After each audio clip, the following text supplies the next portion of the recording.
What's going on, people? We got back in the shop. We got a new patient. It's a Volvo. So can somebody comment below and tell me, I don't know what the hell this is. Maybe there's something wrong with it. So I changed the radiator last fall. It's a plastic tank radiator. It is off the market now.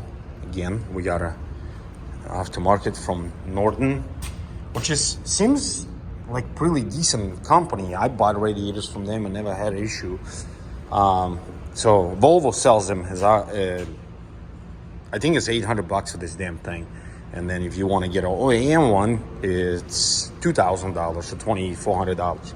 So obviously we're going to go with aftermarket, and that's Volvo says, yeah, recommended this kind of company. They actually hold on pretty good. But so last fall I put the radiator in, and now for the past couple of weeks I actually created a crack on top of the tank. I don't know why. So I told the customer, I says, hey, you're gonna go buy a radiator, buy me this cap, make sure it releases pressure, and buy me the other cap. I don't know which one, but I think it's this one releases the pressure. So we're gonna put 2 new caps on a new radiator again. So I started making research on it a little bit, and this year of Volvos, which is I believe 2018, and higher, they had problems with the radiators. So they actually were blowing factory radiators, and this thing only has, I just seen it, 313,000 miles. And Volvo did not make a recall on them. They just, yeah, your radiator's bad, you need to have a radiator. So what the Volvo does, if it lets you buy extended warranty, but they give you 1 year on like radiators, intercoolers, everything else, and then the rest of it be what, 3 years, 300,000 miles or 250,000 miles. So that part is not covered under warranty. So every time you have to change the radiator, well, what I charge is about $800 by the time I get all this done, cleaned out, and pressure wash it, and put NICs every bolt and nut, and then assemble it back on. It kind of gets expensive, so you're looking about a $1,600 job with it, including your parts. And I don't know, like I said, comment below, see if somebody else owns a Volvo, and did you had problems with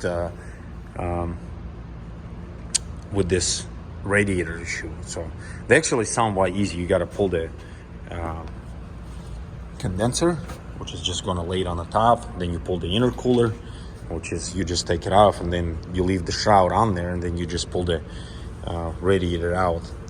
I mean, it looks tight. Volvo is actually one of those trucks, it's just my opinion. They look very, very complex, but when you start taking a air box off and you take the fenders off and stuff, there's quite a bit of access because the engine actually sunk. Let me go on the other side. The engine sunk quite a ways down. So obviously it's more like a lot more work. See how far the coolant got? A lot more work than a regular truck when you open a like long nose Peterbilt can, where you actually, your hood is longer so that all the engine exposed. But if you take all this off, this pipe and everything, there's actually quite a bit of access to it. I mean, obviously if you're a customer, you take it to the mechanic. Mechanic loves it because that's all labor. But if you own one of these things, I don't know, would I ever own a Volvo? No, probably not, unless I would really, really have to, but I would stay away from it. I would buy something else. But this specific guy, he bought a couple Volvos because driver likes him. Drivers do like him because they're really, really smooth. So anyways, let me know if you had a Volvo and you had problems with the radiator. Thanks for watching.